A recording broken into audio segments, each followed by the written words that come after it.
Iblis mencobai Yesus di padang gurun selama 40 hari dan 40 malam. Anak Allah menghadapi kelaparan, kesepian, dan konfrontasi tak kasat mata yang menentukan nasib umat manusia. Namun siapakah yang berani menantang Sang Mesias? Apakah roh jahat atau Lucifer sendiri, malaikat yang jatuh yang memberontak terhadap Tuhan? Alkitab mengungkapkan setiap detail dari pencobaan ini. 3 godaan, 3 serangan yang direncanakan dengan cermat. Iblis yang mengetahui Alkitab dan tahu persis bagaimana memutarbalikkan kebenaran demi tujuannya sendiri. Namun ada sesuatu di balik pertemuan ini yang hanya sedikit orang sadari. Jika iblis menawarkan kerajaan-kerajaan dunia, apakah itu berarti ia memilikinya? Jika dia menggunakan perkataannya sendiri untuk mencoba menipu anak Allah, itu berarti dia mengetahui rencana Tuhan. Dan yang lebih penting lagi, sosok yang mencobai Yesus ini sebenarnya adalah Lucifer. Jawabannya ada di dalam Alkitab. Dan apa yang terjadi di gurun itu bisa membuat kamu mengerti apa yang sebenarnya Yesus lakukan. Terik matahari gurun menyinari tanah gersang, dan rasa haus menusuk bibir siapapun yang berani melintasi luasnya itu. Yesus, Anak Allah, sekarang berjalan sendirian, dibimbing oleh Roh Kudus ke dalam masa pencobaan yang akan bergema hingga kekekalan, tanpa makanan, tanpa teman, tanpa kenyamanan, hanya Dia.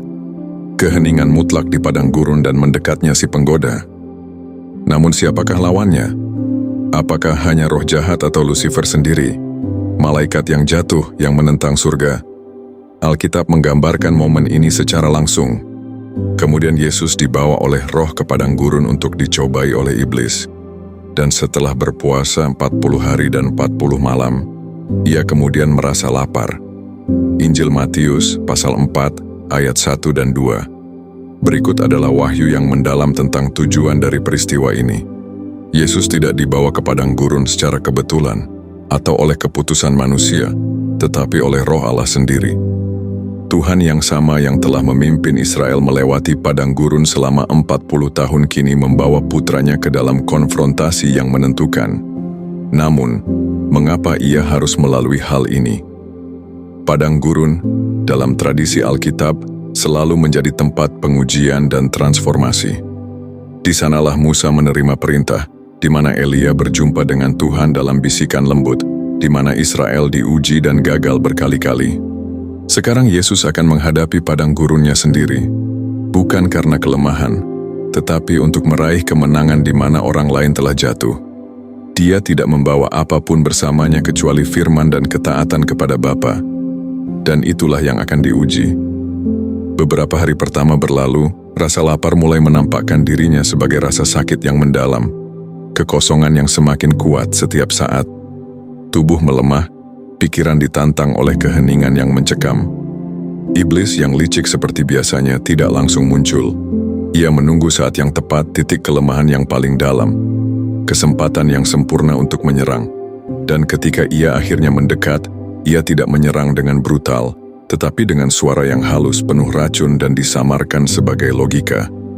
Momen ini mengingatkan kita akan peristiwa yang jauh lebih lama.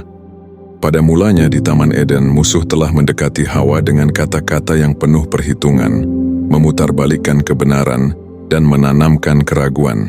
Inilah yang dikatakan Tuhan, Kejadian pasal 3 ayat 1. Sekarang adegan itu akan terulang, tetapi panggungnya berbeda. Jika di Eden manusia pertama gagal, sekarang di padang gurun Adam terakhir siap menghadapi musuh. Namun, ada satu pertanyaan yang belum terjawab. Siapa sebenarnya penggoda ini? Kitab suci menyebutnya iblis, yang dalam bahasa Yunani berarti penuduh, pemfitnah. Tetapi mungkinkah dia adalah Lucifer sendiri, malaikat yang jatuh karena kesombongannya? Apakah ada perbedaan antara setan dan Lucifer? Atau apakah mereka hanya gelar yang berbeda untuk makhluk yang sama? Jawaban itu akan segera diungkapkan ketika peperangan rohani di padang gurun semakin intensif. Setan, iblis atau Lucifer, asal-muasal musuh. Penggoda sudah mendekat. Ia tidak datang dengan rantai, belenggu, atau bayangan yang menakutkan, tetapi dengan kata-kata. Serangannya tidak bersifat fisik, tetapi mental dan spiritual. Yesus hendak menghadapi orang yang telah menentang kehendak Tuhan sejak awal. Tetapi siapakah sebenarnya makhluk ini? Kitab suci menyebutnya iblis dari bahasa Yunani diabolos, yang berarti penuduh, pemfitnah, dan dari kata setan, dari bahasa Ibrani satan, yang berarti musuh. Tetapi banyak orang bertanya pada diri sendiri, apakah iblis yang muncul di padang gurun ini adalah yang sama yang kita sebut Lucifer? Apakah ada perbedaan antara gelar-gelar tersebut? Atau apakah kita berbicara tentang makhluk yang sama? Asal mula pertanyaan ini terletak pada bagian-bagian perjanjian lama yang selama berabad-abad dikaitkan dengan kejatuhan musuh. Kitab Nabi Yesaya mencatat, "Wah, engkau sudah jatuh dari langit, hai Lucifer, putra Fajar. Wah, engkau sudah ditebas dan jatuh ke bumi, hai yang mengalahkan bangsa-bangsa." Yesaya pasal 14 ayat 12. Ungkapan bintang pagi berasal dari bahasa Latin Lucifer yang artinya pembawa cahaya. Banyak ahli berpendapat bahwa konteks ayat ini berbicara tentang Raja Babel dan kesombongannya di hadapan Tuhan. Akan tetapi bahasa yang digunakan lebih dari sekadar penguasa duniawi. Bahasa itu mengisyaratkan kejatuhan kosmik, makhluk agung yang berusaha meninggikan dirinya di atas Sang Pencipta sendiri. Yehezkiel memperkuat pandangan ini dengan menggambarkan malaikat yang diurapi yang diusir dari hadirat Allah. Engkau adalah meterai kesempurnaan penuh hikmat dan sempurna dalam keindahan. Engkau sempurna dalam jalan-jalanmu sejak hari penciptaanmu, sampai kejahatan ditemukan dalam dirimu. Yehezkiel, pasal 28, ayat 12-15. Teks-teks ini, meskipun awalnya merujuk pada raja-raja duniawi, memiliki kemiripan dengan kejatuhan makhluk malaikat. Yesus sendiri menyatakan, "Aku melihat setan jatuh seperti kilat dari langit." Injil Lukas, pasal 10 ayat 18. Namun hal ini membawa kita pada pertanyaan lain. Lucifer yang jatuh ini adalah setan yang sama yang kini muncul menggoda Yesus di padang gurun. Jawabannya mungkin terletak pada perkembangan pemberontakan makhluk ini sendiri. Lucifer, pembawa terang, adalah makhluk yang ditinggikan di antara bala tentara surgawi. Namun karena ingin merebut takhta Allah, setan menjadi musuh. Sejak saat itu, perannya berubah menjadi penuduh dan penipu manusia. Kitab Ayub memberi kita wawasan tentang hal ini. Dan pada suatu hari ketika anak-anak Allah datang menghadap Tuhan, dan setan juga datang di antara mereka.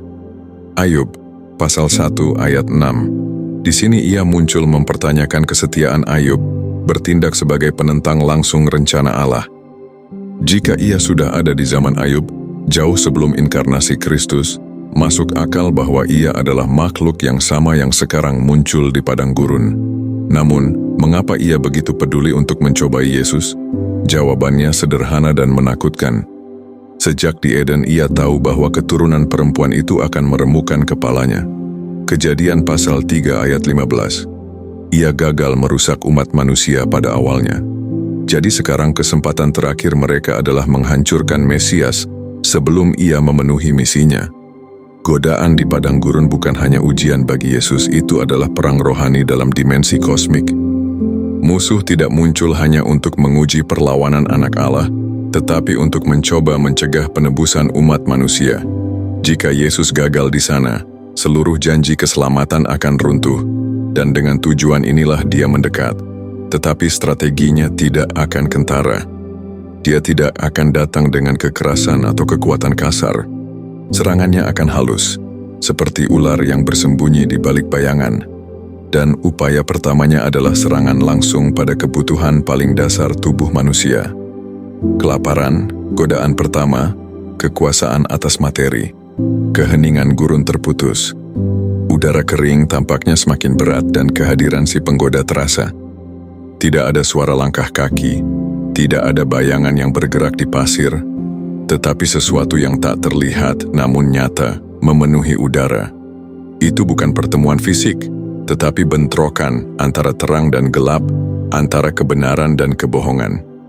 Yesus setelah berpuasa selama 40 hari dan 40 malam, sudah mencapai batas kekuatan manusiawinya. Otot-ototnya terasa nyeri, langkah-langkahnya lambat, penglihatannya kabur. Kelaparan bukan sekadar ketidaknyamanan, melainkan rasa sakit yang membakar tubuhnya. menggerogoti ketahanan fisiknya, tetapi jiwanya tetap tak tergoyahkan.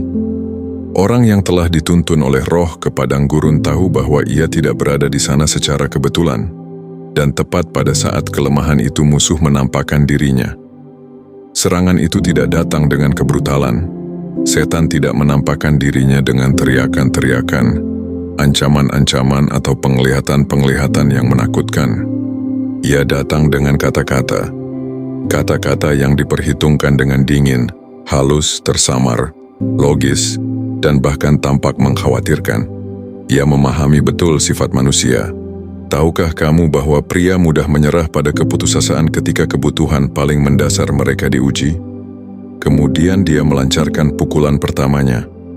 Jika engkau anak Allah, perintahkanlah batu-batu ini menjadi roti. Injil Matius, pasal 4, ayat 3. Usulan itu tampaknya tidak berbahaya, hampir masuk akal. Lagi pula, apa masalahnya dengan Yesus yang menggunakan kuasa ilahinya untuk mengubah batu menjadi roti? Dia adalah pencipta alam semesta, orang yang telah memberi makan Israel dengan manna di padang gurun.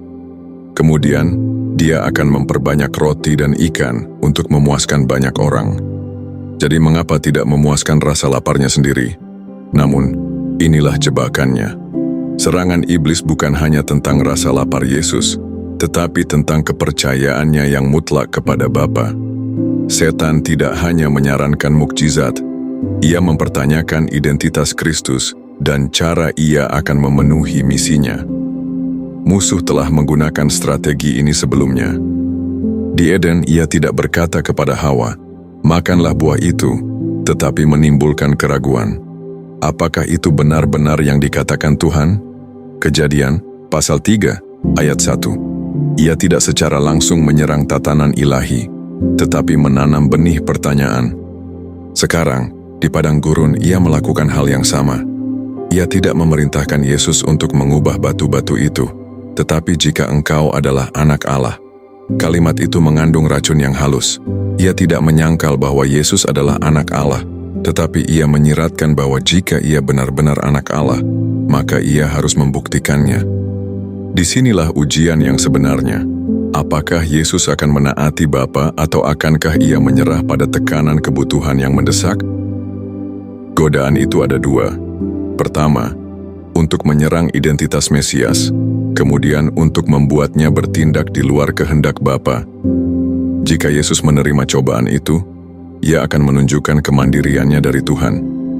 Ia tidak akan melakukan mukjizat untuk memuliakan Bapa, tetapi untuk memuaskan dirinya sendiri, menyerah pada kebutuhan fisik, dan bertindak atas kemauannya sendiri. Tetapi Kristus tidak jatuh ke dalam perangkap itu. Dia tahu pertarungan sesungguhnya adalah peperangan rohani. Ia tahu bahwa padang gurun bukanlah hukuman tetapi persiapan. Ia tahu bahwa roti menopang tubuh tetapi firman Tuhan menopang jiwa. Dan ia menjawab, ada tertulis, manusia hidup bukan dari roti saja, tetapi dari setiap firman yang keluar dari mulut Allah. Ulangan pasal 8 ayat 3. Kata-kata ini tidak dipilih secara acak. Yesus mengutip momen penting dalam sejarah Israel. Selama 40 tahun di padang gurun, Allah memelihara umatnya dengan manna, roti yang tidak berasal dari tangan manusia, melainkan dari surga. Ia mengajar mereka untuk bergantung sepenuhnya pada pemeliharaannya, untuk percaya bahwa ia akan memenuhi kebutuhan mereka pada waktunya sendiri. Akan tetapi banyak orang dalam ketidaksabaran mereka bersungut-sungut terhadap Allah dan jatuh ke dalam ketidaktaatan.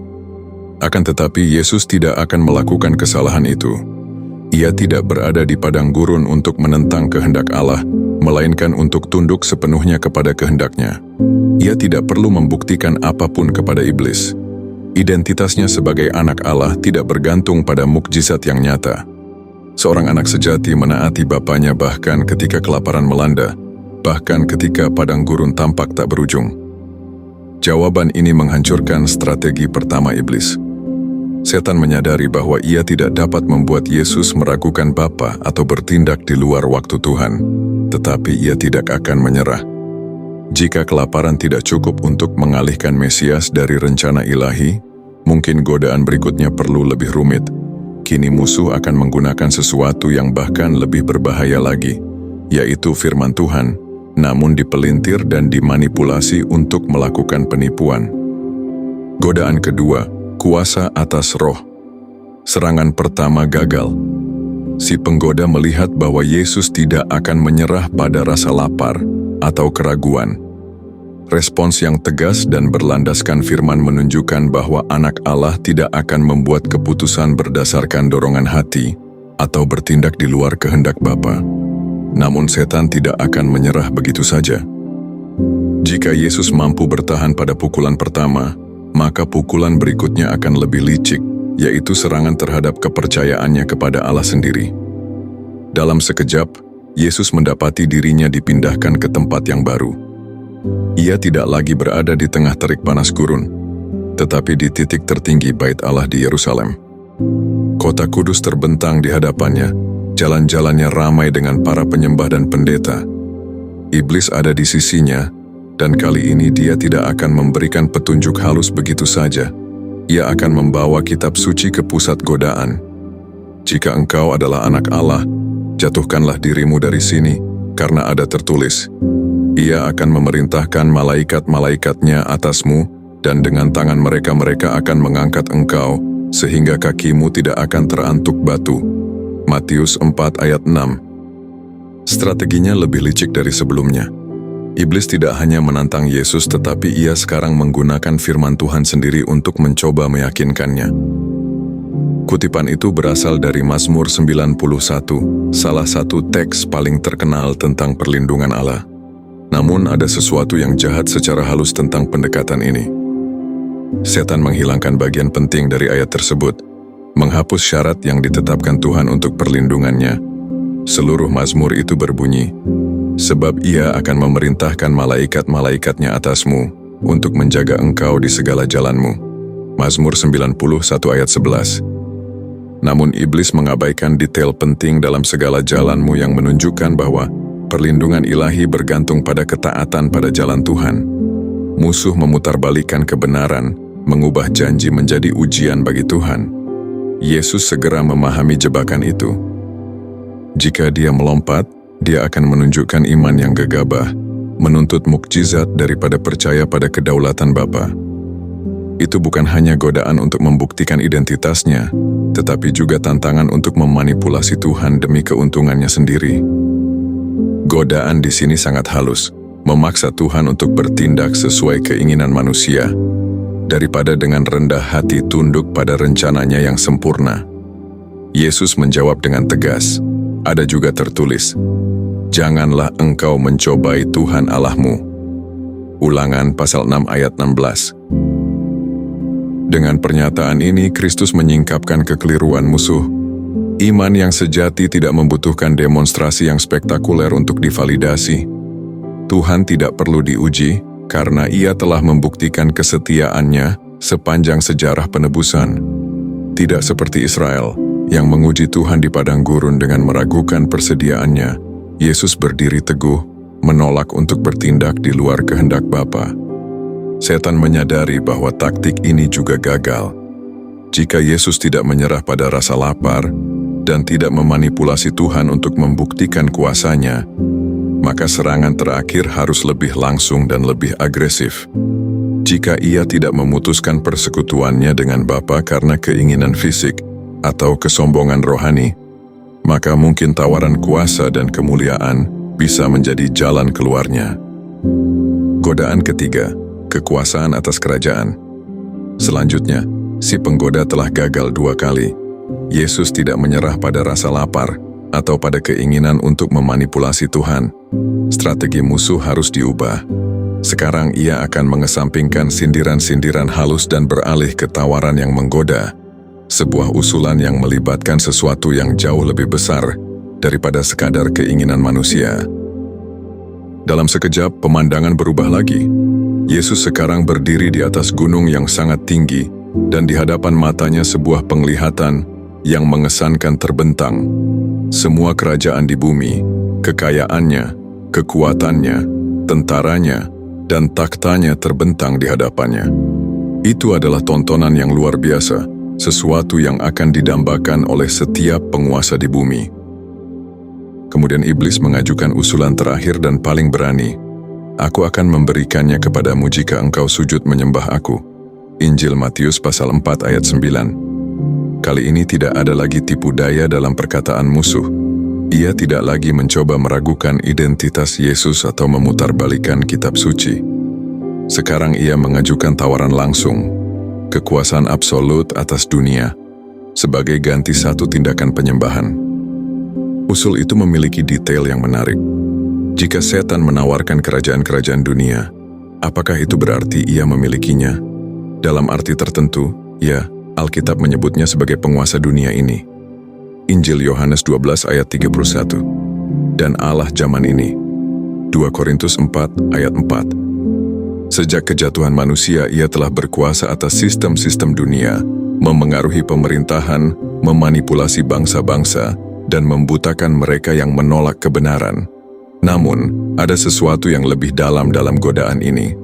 Setan menawarkan jalan pintas kepada Yesus. Misi Mesias adalah untuk selalu memerintah atas seluruh bumi, tetapi jalan yang ditetapkan oleh Bapa melewati penderitaan, salib, dan penghinaan. Sekarang iblis mengusulkan jalan alternatif. Dengan kata lain, ia berkata, Anda tidak membutuhkan salib. Anda dapat memiliki semuanya sekarang tanpa rasa sakit, tanpa pengorbanan. Tindakan penyembahan sudah cukup. Jika Yesus menerimanya, dia akan mengkompromikan keseluruhan rencana penebusan. Ia bisa saja memerintah bumi, tetapi ia akan tunduk di hadapan musuh, menjadi penguasa yang tunduk kepada setan. Harganya tidak akan terbayangkan. Kerajaan tanpa keselamatan, otoritas tanpa penebusan, pemerintahan tanpa tujuan kekal Allah. Respon Yesus adalah yang paling kuat. Ia tidak hanya menolak tawaran itu, tetapi juga memerintahkan iblis untuk pergi. Enyahlah daripadaku, iblis, sebab ada tertulis, engkau harus menyembah Tuhan, Allahmu, dan hanya kepada Dia sajalah engkau harus berbakti. Ulangan 6 ayat 13. Dengan pernyataan ini, Yesus menegaskan kembali bahwa kemuliaan dan kekuasaan hanya milik Allah. Tidak ada jalan pintas menuju tujuan ilahi. Kerajaan Kristus akan datang, tetapi bukan melalui persetujuan iblis. Kerajaan itu akan datang melalui jalan pengorbanan di kayu salib, melalui ketaatan yang sempurna kepada Bapa. Menghadapi jawaban ini, iblis tidak punya pilihan lain. Ia mundur karena kalah, tetapi kepergiannya bukanlah akhir. Seperti yang dicatat dalam Injil Lukas, ia meninggalkannya untuk beberapa waktu. Injil Lukas 4 ayat 13. Musuh akan menunggu kesempatan lain, saat lain untuk mencoba mengalihkan Mesias dari misinya. Godaan telah berakhir, tetapi pergumulan antara kerajaan kegelapan dan anak Allah masih jauh dari selesai. Gurun kembali sunyi, iblis telah pergi, dikalahkan tetapi tidak dihancurkan. Serangan terhadap Yesus telah gagal dan sekarang para malaikat datang untuk melayaninya, membawa kelegaan setelah 40 hari kelaparan dan pencobaan. Jika dia tidak dapat menjatuhkannya melalui keinginan fisik, kesombongan atau ambisi, dia akan mencari cara lain untuk mengalihkannya dari misinya, dan dia tidak perlu menunggu lama. Sejak hari-hari awal pelayanan Yesus, musuh menemukan celah untuk mencoba bertindak. Pada salah satu kesempatan yang paling mencolok ketika Yesus menyatakan kepada para murid bahwa ia perlu menderita, ditolak dan dibunuh, Petrus segera menentangnya. Tuhan, kasihanilah dirimu sendiri, ini tidak akan pernah terjadi padamu. Injil Matius 16 ayat 22. Respon Yesus tajam.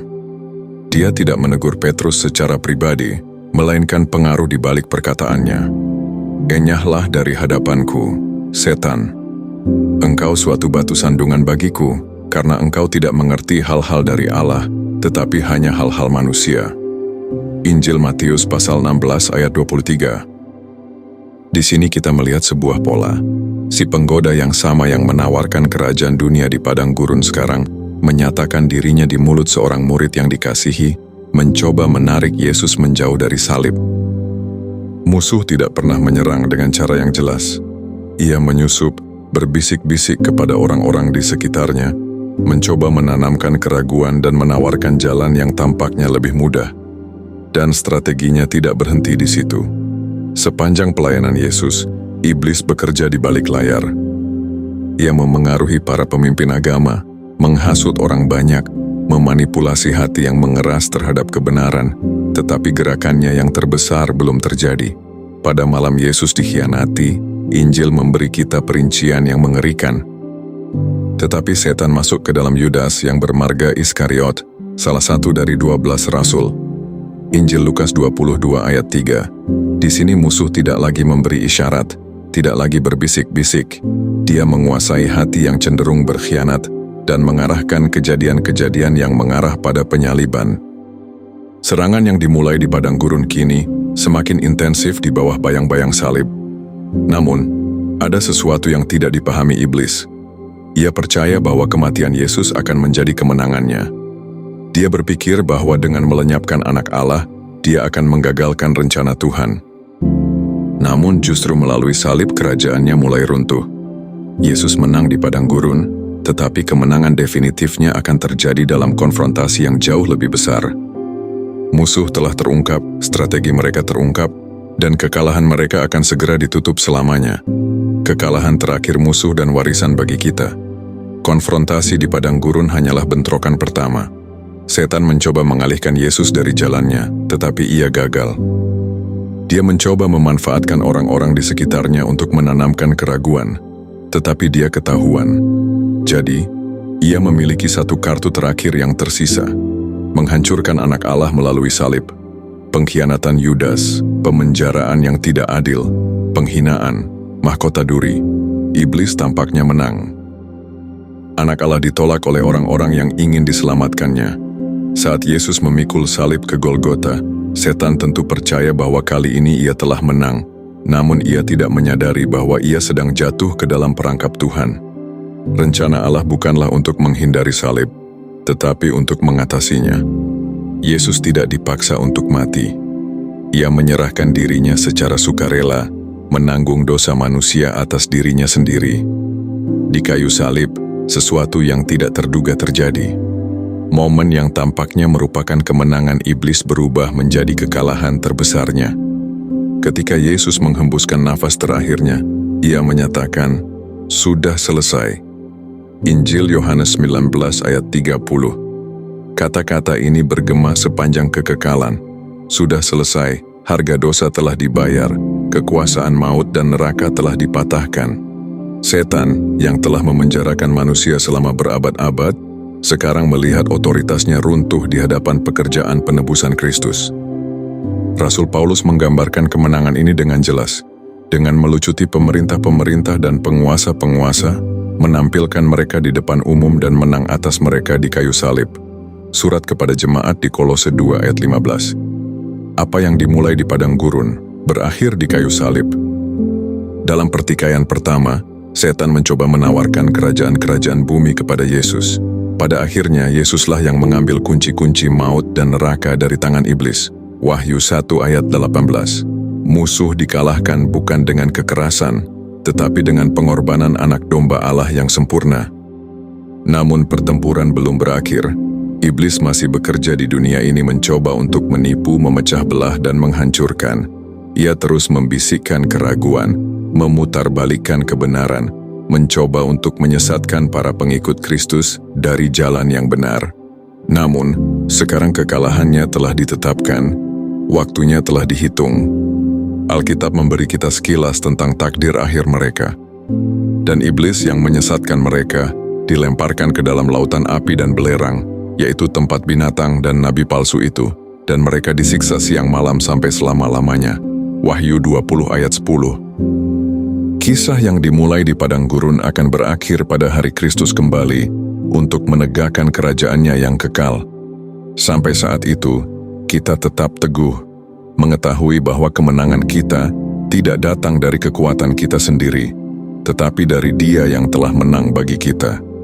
Padang gurun bukanlah akhir, itu hanyalah permulaan. Di tempat yang gersang itu, tanpa saksi, tanpa tepuk tangan, tanpa keramaian, nasib umat manusia mulai ditentukan. Iblis berusaha membelokkan anak Allah, menawarkan jalan pintas, merayunya dengan kekuasaan dan kemuliaan, tetapi Yesus menolaknya.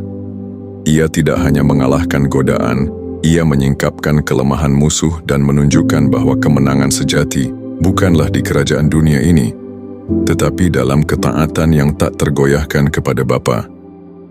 Setiap pilihan, setiap momen, setiap langkah sangatlah penting. Yesus yang sama yang menang di padang gurun juga menang di kayu salib. Dan itu demi kamu jika kamu merasa telah menjauh, jika kamu menyadari bahwa ada sesuatu di dalam dirimu yang merindukan untuk kembali. Jika Roh Kudus menyentuh hatimu sekarang, jangan abaikan panggilan ini. Juru Selamat berdiri dengan tangan terbuka siap menyambutmu. Hari ini bisa menjadi hari di mana hidup Anda berubah selamanya. Jangan menundanya untuk nanti. Tidak ada jalan lain di luar Kristus, tidak ada kemenangan tanpa Dia.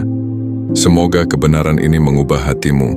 Semoga kuasa yang sama yang menaklukkan padang gurun juga menaklukkan hidupmu. Tuhan memberkati.